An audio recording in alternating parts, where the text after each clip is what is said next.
I want you to imagine a man, let's call him John. John is intelligent, he works hard, harder than most. He reads the right books, listens to the right podcasts. Every year, he tells himself, this is the year I break through. One year he gets a promotion, his income jumps to $55,000. Like, he feels a brief moment of elation, but then a series of unlucky events occurs. His car breaks down with an unexpected, costly repair. A medical bill arrives higher than anticipated. By the end of the year, after all the dust is settled, he is financially right back where he started. The next year he tries the side hustle. He works nights and weekends, burning himself out. He makes an extra $7,000. He feels he has finally done it. But then a bad investment based on a hot tip from a friend wipes out his gains. He ends the year once again hovering around the same financial mark. Right? John looks at his life and sees a string of bad luck. He sees a conspiracy of external circumstances that seem designed to keep him stuck. He is wrong. John is not a victim of bad luck. He is the victim of a perfectly functioning hidden mechanism, a mechanism that is working flawlessly to keep him exactly where he believes he belongs. Inside the walls of John's mind, unseen and unfelt, there is a thermostat. And that thermostat has been set by years of subtle programming to exactly $50,000. If his income drops below that, the thermostat kicks in and he is filled with a desperate, panicked energy to work harder and get back to his normal level. If his income rises above it, the thermostat kicks in again, triggering a subconscious impulse to spend, to make a foolish mistake, to sabotage, to do whatever it takes to bring the temperature back down to its comfortable, familiar setting. John's prison is not the economy. It is not his boss. It is not his bad luck. His prison is a single number set on a thermostat hidden in the basement of his own mind. This is not just John's story. This is the story of millions. And today, we are not just going to find that thermostat. We are going to break it. We are going to rip it off the wall and expose the fundamental law that installed it there in the first place, the law of mental equivalence.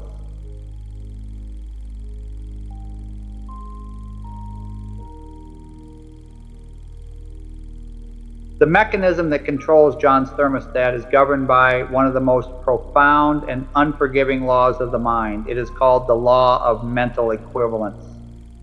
The law states this: to bring anything into your life, be it a dollar, a relationship, or an opportunity, you must first create its equivalent in your own consciousness.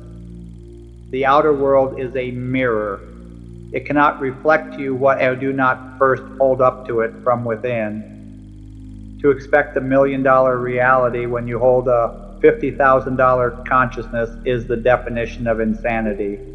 It is like tuning your radio to 98.7 FM and expecting to hear the broadcast from 105.1 FM. The radio is not broken. You are simply tuned to the wrong frequency. Your mental equivalent is the sum total of your dominant beliefs, assumptions, feelings, and most importantly, your self-concept. It is the deep gut-level conviction of who you are and what you deserve. If you secretly believe you are a $50,000 person, then the universe, in its infinite and impartial wisdom, will conspire to give you exactly that. If a windfall comes, it will orchestrate an emergency to bring you back to your baseline. If an opportunity for massive growth appears, it will cloud your judgment with fear and doubt so that you let it pass. The universe is not punishing you, it is merely agreeing with you. It is honoring the blueprint you have handed it. This is why working harder often fails, and working harder is an external action. If you are a $50,000 consciousness working with the frantic energy of a millionaire, you are simply a more exhausted $50,000 consciousness. You are polishing the outside of a building whose foundations are set to a lower level. The real work, the only work, is to change the blueprint. It is to build a new mental equivalent. But before you can build a new one, you must first diagnose the old one. You must have the courage to go down into the basement of your mind and read the current setting on your thermostat. How do you find a thermostat that is, by its nature, invisible? You do not look for the thermostat itself. You look at the temperature of the room. You look at the results in your life. But we can be more precise. Let me tell you the story of a man I once advised, a consultant we shall call David. David was brilliant, but his income had been stuck at around $80,000 for 5 years. He came to me frustrated. I asked him to perform a simple diagnostic exercise for 1 week. I now ask you to do the same. I told him, David, for the next 7 days, I want you to become a detective of your own mind.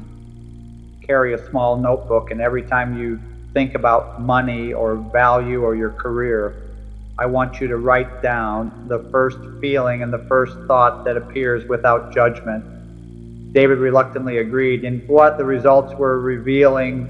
When a friend mentioned buying a luxury car, David's first thought was not, I can have that too, but that must be nice for them. He had written in his notebook, feeling, separation, thought, wealth is for other people. When he was about to send an invoice for his services, he felt a pang of anxiety. He wrote, feeling guilt. Thought, am I really worth this much? Maybe I should offer a discount. When he saw a job posting for a high-level executive role at $250,000, he didn't feel aspiration. He felt a quiet scoff. He wrote, feeling intimidation. Thought, I could never handle that level of responsibility. At the end of the week, David looked at his notebook. It was a perfect blueprint of an $80,000 consciousness. His thermostat was not set by his skills, but by his feelings of separation, guilt, and intimidation. He saw in his own handwriting the invisible laws that were governing his life. He had found his thermostat. This is your task. Become the detective. For the next few days, observe your spontaneous reactions to wealth, success, and value. What do you feel when you see a price tag on an expensive suit? What is your first thought when a colleague gets a massive bonus? Do not judge what you find. Simply observe. You cannot change a setting you cannot see. This exercise is how you turn on the light in the basement of your mind. At the end of the week, David looked at his notebook. It was a perfect blueprint of an $80,000 consciousness. His thermostat was not set by his skills, but by his feelings of separation, guilt, and intimidation. He saw in his own handwriting the invisible laws that were governing his life. He had found his thermostat. This is your task. Become the detective. For the next few days, observe your spontaneous reactions to wealth, success, and value. What do you feel when you see a price tag on an expensive suit? What is your first thought when a colleague gets a massive bonus? Do not judge what you find. Simply observe. You cannot change a setting you cannot see. This exercise is how you turn on the light in the basement of your mind.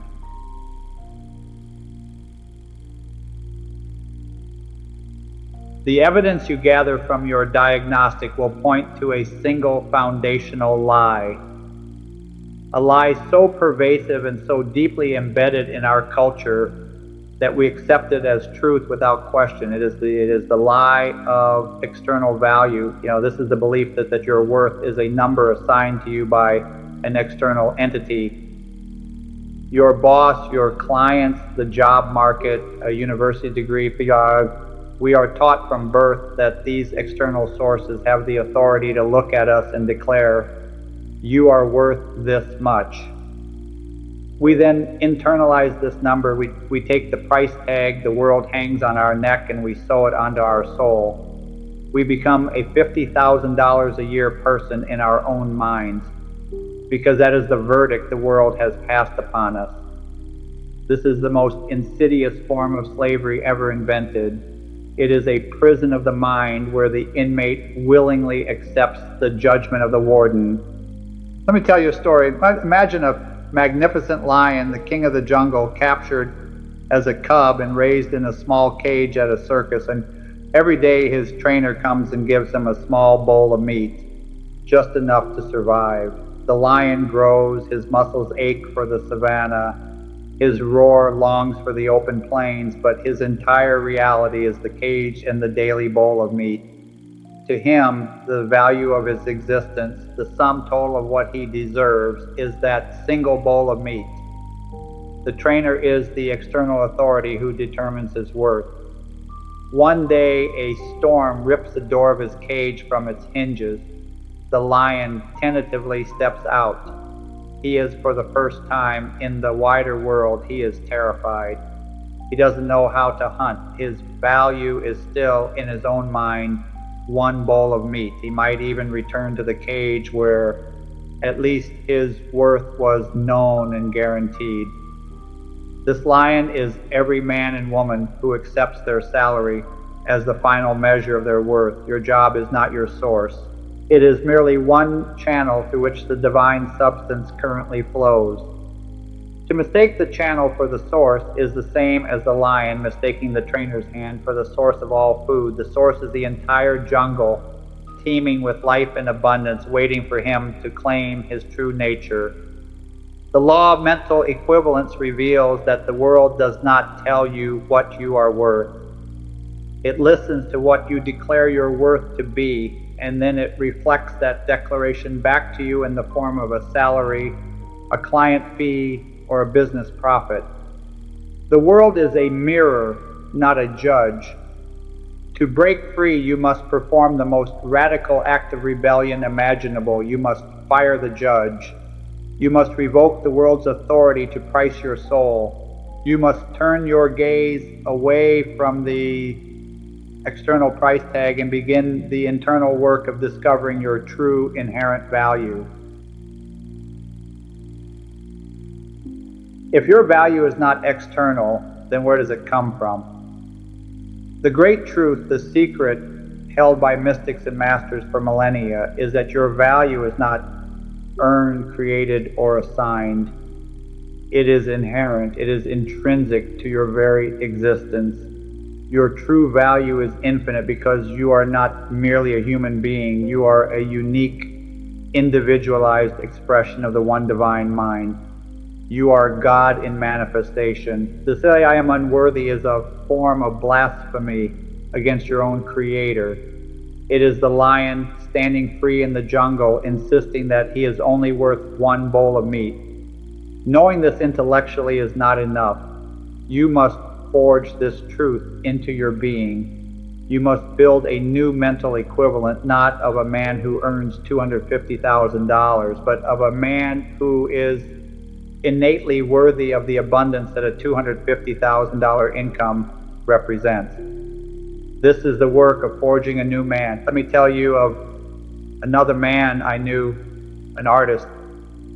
He was a painter of breathtaking talent, but he lived in poverty, selling his masterpieces for pennies at local fairs. His thermostat was set to starving artists. He believed deep down that true art and poverty were noble companions. I instructed him in this truth of inherent value. His practical work was not to paint more or to find a better agent. His work was to change himself. Every morning before touching a brush, he would stand before a mirror.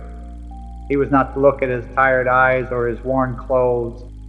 He was to look through them into the divine spark within. And he would say aloud, I am not a painter, I am a channel for divine beauty. The work I do is priceless, for it is the work of God expressing itself. I am worthy of infinite compensation because my source is infinite. At first he felt like a fool. The words were hollow, But he persisted. Day after day, he performed this ritual of forging his new identity. Slowly, something shifted. He began to carry himself differently. A quiet authority entered his voice, and when a potential buyer at a fair tried to haggle him down for the first time in his life, he did not feel fear. He felt a calm sense of his own worth. He smiled and said, the price is the price. It is a fair reflection of the life that went into this piece. The buyer, taken aback by this new energy, paid the full price without another word. This was the first crack in the dam. Soon he was discovered by a gallery owner who was coincidentally visiting the small town. His career exploded. He did not become worthy when the gallery owner found him. The gallery owner found him because he had finally accepted his own worth. He had built the mental equivalent of a world-renowned artist, and the world rushed to make it so. And this is your task. You must forge your new self-concept in the fires of repetition and feeling. The mirror work, the affirmations, these are not acts of ego. They are the tools of the master craftsman, shaping the consciousness that will, in turn, shape your world. You have diagnosed your current setting. You have rejected the lie of external value and embraced the truth of your inherent divine worth. Now comes the most crucial work, the practical, deliberate act of recalibrating your mental thermostat. This is not a mystical art. It is a science of the mind, requiring precision, discipline, and repetition. Here are 3 core disciplines for forging your new mental equivalent. Discipline 1, the incantation of identity. An affirmation repeated without feeling is a dead letter. An incantation spoken with the fire of conviction is a world-building force. You must craft a statement of identity that declares your new reality. It should not be, I want to be, or I will be. It must be, I am. For the artist, it was, I am a channel for divine beauty. For you, it might be, I am the consciousness of $1 million enterprise. I am so valuable that money and opportunity are constantly drawn to me. I am the living embodiment of unlimited abundance and success. Just choose one. Write it down. And do not just say it, declare it. Speak it aloud in the morning with the authority of a king issuing a decree. Whisper it to yourself before a difficult meeting. Let it be the last thought that vibrates in your mind as you fall asleep. This is not about convincing yourself. It is about issuing a new command to the divine substance that you are. Discipline 2, the revision of evidence. Your past experiences of lack and limitation are the anchors that hold your old thermostat setting in place. You must sever these anchors. As we have discussed before, the tool for this is revision. At the end of each day, take one memory, a moment where you felt undervalued, where you accepted a no, where you flinched at a price, and rewrite it. In your imagination, see yourself acting from your new state of consciousness. See yourself calmly stating your worth. See yourself receiving the yes. Feel the quiet confidence of a person whose value is not in question. By revising the past, you are not erasing history. You are withdrawing your energetic investment from the evidence of lack and reinvesting it in the evidence of your new chosen reality. You are cleaning the old data from your subconscious computer. Discipline 3, acting as if, the rehearsal for reality. You cannot wait for your bank account to show $1 million. Before you start feeling and acting like a person of immense value, you must act as if. This is not about being fake or spending money you don't have. It is about embodying the character of your future self. How would a person of immense worth walk? How would they speak? How would they treat others? Would they Would they be frantic and needy, or calm and generous? Would they complain about small problems, or would their mind be focused on grand visions? Of start embodying these qualities now. Dress just a little better, tip a little more generously, feeling the flow of abundance, and speak with more deliberation and less haste. When you perform these small actions, you are not faking it. You are rehearsing. You are sending a powerful signal to your subconscious mind that the change is real, that the new identity has taken hold. You are the actor, becoming the king by rehearsing the part with absolute conviction.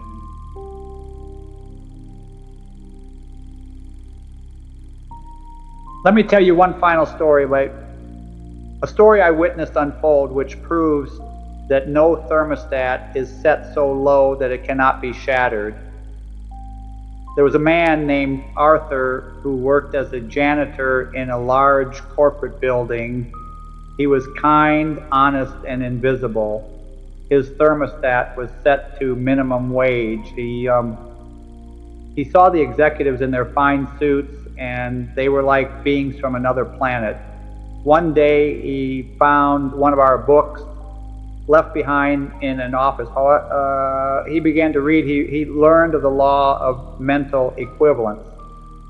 A tiny spark ignited within him. He decided to conduct the experiment. He could not act as if by buying a new suit, but he began to perform his duties not as a janitor, but as the guardian of that building. And he cleaned the boardroom table not as a chore, but as if he were preparing it for his own board of directors. He polished the brass on the front doors, feeling that he was polishing the entrance to his own empire. He was building the mental equivalent of ownership and pride. His incantation, whispered as he swept the floors, was, "I am the consciousness of order, excellence, and growth." His entire demeanor changed. The executives who had never noticed him began to see him. They saw not a janitor, but a man who radiated a strange and powerful dignity. One day, the CEO, a man named Mr. Harrison, struck up a conversation with him. He was shocked by the intelligence and insight in Arthur's observations about the building's operations. An opening appeared in the mailroom. Harrison, remembering the dignified janitor, offered him the job. It was a small step up, but Arthur had cracked his thermostat. He applied the same principles in the mailroom, seeing himself not as a clerk, but as the chief of corporate communications. He reorganized the entire system for efficiency. Promotions followed: mailroom supervisor, head of facilities, junior manager. Each step of the way, Arthur was not focused on the next job. He was focused on building the mental equivalent of the man who was already 2 steps ahead. Years later, Arthur was not a janitor. He was a senior executive in that same company, a trusted advisor to Mr. Harrison himself. He had not changed his core intelligence or his honesty. He had changed his self-concept. He had built the mental equivalent of a magnate while holding a broom, and the universe, which must obey the law, had no choice but to hand him the scepter.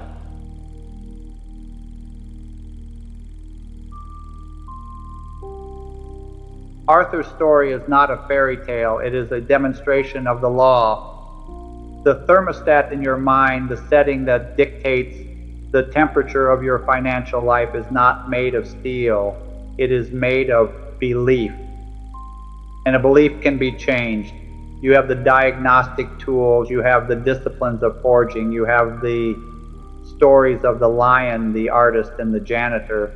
You have the blueprint. The world will continue to offer you its price tag. Your past will continue to whisper its evidence of limitation. The ego will continue to argue for what is realistic. Your task is to ignore them all.